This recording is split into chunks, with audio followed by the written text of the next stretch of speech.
সাইডের কি পরিস্থিতি এবং তৃণমূলের তরফ থেকে কি বলা হয়েছে বিজেপির এই যে পদক্ষেপ?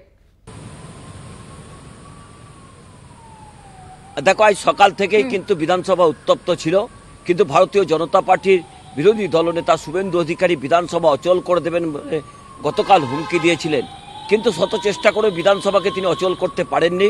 বিধানসভার স্পিকার বিমান বন্দ্যোপাধ্যায় আজকে বিধানসভার প্রথম অর্ধ তিনি যেভাবে চালিয়েছেন, দ্বিতীয় অর্ধ তিনি সেইভাবেই চালাচ্ছেন। কারণ বিধানসভার অভ্যন্তরে বিজেপি বিধায়করা বারবার বিক্ষোভ করেছেন, তারা ওয়েলে নেমে বিক্ষোভ করেছেন, বিভিন্ন ধর্মীয় পতাকা নিয়ে তারা বিক্ষোভ করেছেন। বারবার তা নিয়ে তৃণমূল কংগ্রেসের পক্ষ থেকে বা শাসক দলের পক্ষ থেকে তীব্র প্রতিবাদ করা হয়েছে।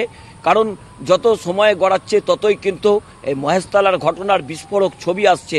ইতিমধ্যে তৃণমূল কংগ্রেসের পক্ষ থেকে দাবি করা হয়েছে নবীন রায় বলে একজন আরএসএসের সক্রিয় কর্মী তিনি ধরা পড়েছেন, তার কাছ থেকে বেশ কিছু বিস্ফোরক পাওয়া গেছে।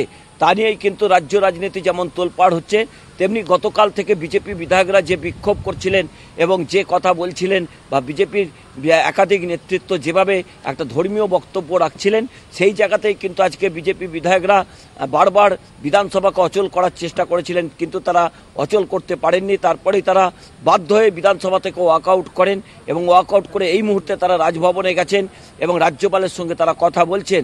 যদিও এখানে একেবারে 144 ধারা জারি রয়েছে, তাকে একেবারে না মান্যতা দিয়েই ভারতীয় জনতা পার্টির প্রায় 20-25 জন বিধায়ক শুভেন্দু অধিকারীর নেতৃত্বে তারা কিন্তু বিধানসভা থেকে একেবারে রাজভবনের উদ্দেশ্যে রওনা হলেন।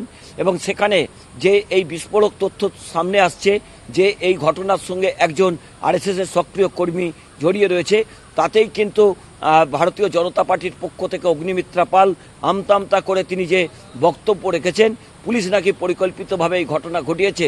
পুলিশের পক্ষ থেকেও কিন্তু এই আরএসএস যোগের কথাও কিন্তু তারা পক্ষান্তরে বলার চেষ্টা করেছেন এবং তৃণমূল কংগ্রেসের পক্ষ থেকেও সেই দাবিকে সামনে রেখে তারাও কিন্তু রাজনৈতিকভাবে লড়াই করছেন। এবং এই মুহূর্তে কিন্তু বিরোধী দলের পক্ষ থেকে যে কথা বলা হয়েছিল বিধানসভার অধিবেশনকে তারা বন্ধ করে দেবেন, কিন্তু শত প্রচেষ্টা করেও বিধানসভা কিন্তু এই মুহূর্তেও চলছে। জুহিতা, একেবারে এই পরিস্থিতি দিকে আমাদের নজর থাকবে। আপাতত ধন্যবাদ জানাবো তোমাকে দেবজ্যোতি। আমাদের সঙ্গে সরাসরি ছিলেন আমাদের বিশেষ প্রতিনিধি দেবজ্যোতি ঘোষ।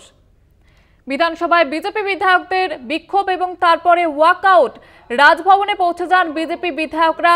রবীন্দ্রনগর ইস্যুতে উত্তাল হয়ে ওঠে আজকের অধিবেশন এবং সেখান থেকে ওয়াকআউটের পরে রাজভবনে পৌঁছে যান বিজেপির বিধায়করা এবং রাজ্যপালের সঙ্গে কথা বলবেন শুভেন্দু অধিকারীর নেতৃত্বে বিজেপি বিধায়করা।